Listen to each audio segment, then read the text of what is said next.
So this is my second video in the series that introduces who I am, just so you know where I'm coming from. I'll be doing more technical videos where I get into the actual arguments and things of that sort regarding the existence of God and things of that sort. Definitions regarding atheism, agnosticism, and all that. But for now, I'm just going to start off with a good introductory series. And what I want to touch on next was liberalism, because in my previous video I did make mention that I am sort of a liberal, although not quite. When we consider the political spectrum, a lot of people think of it as liberal versus conservative. That's one way of looking at it, but it's not entirely accurate.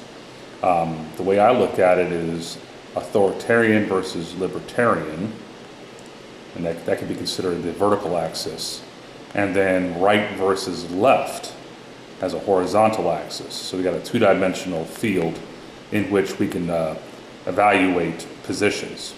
Now, in that case, both Obama and Romney would be close to the top, close to why am I having trouble saying this? Authoritarian. So they're both authoritarian. And they're actually both on the right side of the spectrum. So liberals and conservatives doesn't really have that much depth when you think about it. It's just a real small perspective.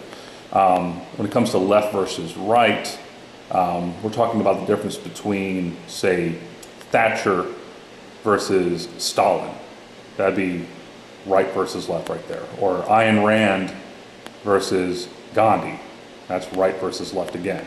They're just different ends of the spectrum. You know, Thatcher would be on the authoritarian side. Ayn Rand would be close to the libertarian side of the spectrum. But both Thatcher and Ayn Rand are going to be on the right. That right and left distinction is the hardest thing to explain. But I don't want to get too much bogged down into the technicality of all this. I'm just going to talk about the liberal position as it's presented in the United States right now. The parts that I agree with are regarding social issues, freedoms, tolerance, just all around not having the government dictate for you. But see, and that puts me in the libertarian end of the spectrum, because authoritarianism is to have that imposed, and I'm not cool with that at all. Plus, I'm also pro-gun, and I love firearms. I have two myself. I have a really good handgun and a really good rifle. To me, that's all you need. For people that want to collect more, man. It doesn't bother me a bit. And I don't agree at all with what the liberals are said to be backing when it comes to gun control, because I find their arguments to be completely ludicrous in a lot of cases. So what they propose as a measure to reduce gun deaths don't address the gun deaths at all. And any place that we see these types of gun controls implemented in the United States still have plenty of gun deaths. In fact, some places are even higher than the norm. You know, take Chicago, for example. Handguns are almost impossible to own as a citizen. The hoops you have to jump through to legally own a handgun in Chicago are ridiculous. So what do they end up with? They end up with an extremely well-armed criminal element, because they don't follow the gun laws, and unarmed populace, you know, pretty much making ready victims for the predators. So you end up with a large number of gun crimes, and you know, all that gun control was for naught. It didn't do anything. And you look at places where I live in Virginia, and Virginia, we're pretty good about our gun control measures are reasonable, and you can own a firearm, you can open carry if you want, and you don't have to have any license whatsoever. And our gun crime statistics are way better than any place that I can think of that implements these liberal notions of gun control. So that alone makes me not really happy with using the liberal label, because I usually get lumped in with that crowd that thinks, oh, we should prohibit assault rifles, and we should prohibit, we should have these huge hoops you have to jump through to be a legal gun owner. It's like, none of that makes any sense. I mean, you look at France, Paris, France, a whole bunch of people shot up in a theater. Guns are almost impossible to legally own in France. The laws are ridiculous over there, and in Paris in particular, it's really hard to be a legal gun owner. And yet some terrorists managed to get their hands on some guns and shoot up a bunch of people who were definitely unarmed, unable to fight back, and died. It just doesn't make sense to expect criminals to be like, oops, I can't carry a gun here legally, I guess I can't do my crime. Oops, this has a no guns allowed sticker on the window of this business, so I better not go in there and hold it up, because guns aren't allowed in that building. Or, oh, this is a gun-free zone? Crap, that means I can't do what I want to do and shoot a bunch of people up. The gun control measures and the mentality behind it are just flawed, ridiculously flawed. They don't address the problem, which is the mental issues, the criminal element itself, the black market of firearms that ensures that criminals can get weapons without jumping through all the hoops that the rest of us have to jump through. If you live in one of those oppressive type of states, like California, where an event like San Bernardino can happen, gun control measures didn't stop that from happening, and they were extremely anti-gun in California. So yeah, I can't be considered a liberal in the full sense because I do not agree with them on their gun rights issue. And I'm not an authoritarian in that I don't like this idea of a huge government taking a crap load of tax money and just being bloated and trying to run everything and ensure everybody has all these little entitlements and things of that sort. I want a very small government that just concerns itself with very specific things that a government needs to do. I don't mind paying taxes. I like the idea of everybody contributing to a society, but at the same time, I don't like seeing a huge, bloated, inefficient government that can't get anything done of importance. And I'm utterly disgusted with the current government. I definitely didn't vote for Trump. I definitely didn't vote for Hillary either. They're both extremely authoritarian right, and I couldn't stand it. People always present the compromise, like, well, you gotta vote for the lesser of two evils. Hell no. You don't have to vote for either evil. There's always a third option. You might not have a flying chance in hell of being elected, but you can vote your conscience. And if people voted their conscience instead of buying into this this binary option that they're, fed by the media, if people just said, you know what, I reject both of them, I'm going to vote my conscience and not out of fear that the other one might win, vote for someone else who's just as bad, just different. We might not be in this situation where we have this Republican-Democrat thing that neither of which really work very well. I mean, Hillary had plenty of problems. Why they didn't push Bernie to the top, I have no idea. Now, Bernie being a socialist, I had some issues with that. But he made a lot more sense than anybody else up there, Republican or Democrat. And he even predicted that, if they don't do him, Hillary will lose to Trump. And in fact, she did. And this is way before any of the other stuff came out, the WikiLeaks and all this stuff that she wants to blame for her failure to beat an utter moron. She lost to Trump. She lost to Trump. An utter moron who was playing on the fears of people. She couldn't express herself clearly enough or have enough moral character about herself to have the authority behind what she says to beat Trump.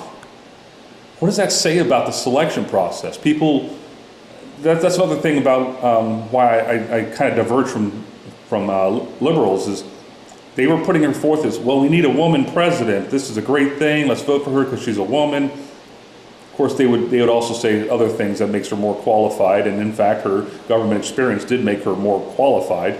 But they would ignore a whole lot of dirt about her They would say, well, you know, the Russians are doing this, blah, blah, blah, but they would ignore the content of what was being exposed, you know, as if that didn't matter at all. It was the fact that, oh, she's a victim of this hacking and WikiLeaks, blah, blah, blah, and not even look at the problems that were being exposed and not refuted by her, you know. So I couldn't vote for her, but I definitely didn't want to vote for Trump, because that guy's an utter fool and will destroy our country way worse than Obama ever could. Obama did the best he could, in my opinion. He had a crappy deal coming in. He made a couple bad errors on the way through. That Patriot Act thing, he should have shot that down right away. There's so many things I could go over with how Obama screwed things up further. But he was better than both Trump and Hillary by a long shot. Probably better than Bush, definitely better than Bush 2.0. Clinton was excellent. I liked Clinton a lot. Still a little too authoritarian for me. I'm just thinking back in time. It's like, when was the last time I actually liked a president? Reagan was good. I liked Reagan. I mean, he managed to get the wall torn down in Germany. Cold War ended under his. I don't know if you can blame him for that so much, or give him credit so much for the end of the Cold War, but it did happen under him. But yeah, I can't consider myself a full liberal because of some of their more ridiculous positions, some of their pro big government. It just makes a bad society, in my opinion, to have this huge government that provides everything for anybody who needs anything. It motivates people to not be motivated, you know. I mean, why would you not want to be on welfare? You know, why would you not want to, you know, I mean, I've used these services myself, which is why I can't knock them too much, and that's why I don't mind paying taxes, because God knows you will need to use these services at some point. I mean, but there's people that abuse the system, and that's the problem. And you can't abuse a system if it's so much more restricted, smaller, limited, and you would be motivated to improve your life if you didn't have this huge safety net offered by a government that taxes the crap out of everybody and builds these huge militaries and all this. You know, it could be a lot better. And I think shooting for the libertarian goal gets us closer to that, though I have problems with libertarians too. I can't consider myself a full libertarian either, because again, I don't mind paying taxes. I don't mind a pretty powerful government or a powerful military. I just don't think we need to go to the excess that we've gone. So I consider myself a liberal independent. I'm socially liberal, fiscally conservative. I want money spent well. I want limited amount of money going to the government.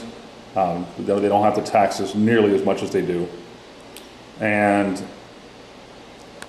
when it comes to universal health care, I'm kind of cool with the concept, but the implementation has been utterly disastrous and stupid. And of course, the Republicans couldn't fix it once they got in power. Of course, no surprise there. Didn't shock me in one bit that they couldn't get that done. Even though that was the campaign promise, because they were going to fix all that mess. Who knows? Maybe they will. Maybe they will. I'd like to see some sort of really basic single-payer system in addition to the capitalist system, so that we don't have just one or the other, so that we have options, and that if you're so poor that you can't afford health care, you get something, so that you don't have a bunch of sick people running around who aren't getting treated, who aren't getting vaccines and that sort of thing. I get that. I totally understand that. But the opposite happened under Obamacare, or the Affordable Health Care Act, as they call it. They passed it before anybody could read the whole damn thing. You can keep your doctor, you can keep your plan. Those were both lies, just flat out lies. He had no basis to make that assertion when it was being passed, and it turned out to be completely false. But it sounded really good, which is why a lot of people bought into it and why people actually passed the stupid law, and forcing people to buy something, which I think is morally wrong. It's just unbelievably authoritarian to say, well, it's mandatory.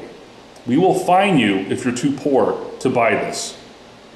If you decide I can't afford the $100 and some for my policy, they will fine you for not having that. That is ridiculous. I could totally understand a system where it's not mandatory, where it's voluntary, and the government has this service that if you need it, you can sign up for it, boom, you got health care. But to make it mandatory and to fine people for not buying it, that's the part that I really had a problem with. And that's one of the first things I expected to go once the Republicans took power. I was like, oh crap, so Trump's president now, Republicans are in power. At least they'll get rid of the mandatory part of this whole stupid thing. And that'll, make lives easier on poor people who can't afford it. Because of course, policy prices went up, premiums skyrocketed. People are like, oh, everybody can get health care now and you can get cheap policies. Yeah, with huge deductibles that don't actually give you anything. I mean, if you got an $8,000 deductible, what are you actually saving by having that policy out of just paying out of pocket when you go to the doctor? Unless you got some $90,000 surgery, that policy doesn't do you a damn bit of good. The death rate went up after the implementation, after the American Health Care, the Affordable Health Care Act had been around for a bit. It still went up. I just don't see it as successful in any sense. They're like, oh, but we got this many people now have insurance. Yeah, they have insurance that's utterly useless and ultra expensive because, of course, the providers pulled out. A lot of providers pulled out of the market entirely. They're like, no, screw this. We can't make any money off this. This is ridiculous. They're subsidizing the crap out of all this. We're basically giving these policies away for free. We're just not going to bother participating. So now you got a very limited pool of providers, and the policies are ridiculously expensive. And any private insurance you try to obtain are ridiculously expensive because of those other policies are expensive. It just drove all the prices back up. It's not affordable. It completely did the opposite of what it was supposed to do. They made it mandatory, made it single payer, made it very simple, made it basically Medicaid for everyone. That would have worked. My son has Medicaid because, of course, I'm pretty damn broke myself. I don't make a whole lot of money doing what I do. That's why I'm going to college, so I can get a degree in a field of study and actually get a decent job. But yeah, Medicare is pretty damn good. I don't understand why they just couldn't make make Medicare 100%. Just make it, anybody can qualify for Medicare if you're too poor. Sign up for that policy, boom, you got health insurance. That seemed like a no-brainer to me, but they had to make it ultra complex, make it this marketplace thing, and have actual insurance companies competing for business in a way that doesn't make sense because the deductibles are high and subsidies, all this complication. It's like, no. So hopefully we'll see that fixed. But that's another reason I can't be a liberal, is because I can't be a full 100% liberal. It's just, I can't stand the Affordable Health Care Act, the Obamacare as they call it. So gun rights, that.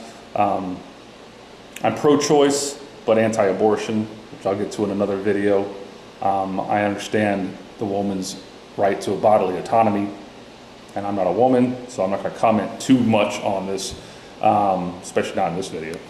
But I understand the need for a woman to have the option, and that's why I'm pro-choice, because it's not my call, it's their call. I would hope that people wouldn't do this for frivolous reasons, selfish reasons, that there would have to be some fairly significant issue having a child to decide that the unborn child is worthy of death. And I really don't get the distinction between a child out of the womb and in the womb not having the right to be alive, other than the autonomy issue, where a child doesn't, nobody, child or otherwise, has a right to use someone else's body. It doesn't change the way I feel sometimes about people having abortions, especially when I hear things about people having abortions for very selfish reasons. And I understand, I've had friends who've had abortions and it tears them up. You know, even if they have a good reason to have an abortion, just the fact that that happened to them, it wears on the psyche. So it's not without harm, it's not without consequence, even for people who have a legitimate reason. And I'm not going to define what is a legitimate reason regarding that. Leave that to the woman. That's their call, it's their body. But I would hope that at some level they do understand the fact that there are two bodies involved in the equation, and that it has to be a pretty significant reason to decide that the second body has to die, you know. But I'll get more into detail on the abortion issue in another video. But that's just another liberal position that I'm sort of in alignment with, but also have a little bit of a different perspective of. So that's why I don't like the political spectrum too much, because it tries to put people in boxes. And the liberal versus conservative thing is really oversimplifying the matter. It's a left versus right, authoritarian versus libertarian, and both the Democrats and Republicans are to the right of center and up from the center towards authoritarianism, neither of which I really, that whole quadrant, I just do not like that quadrant.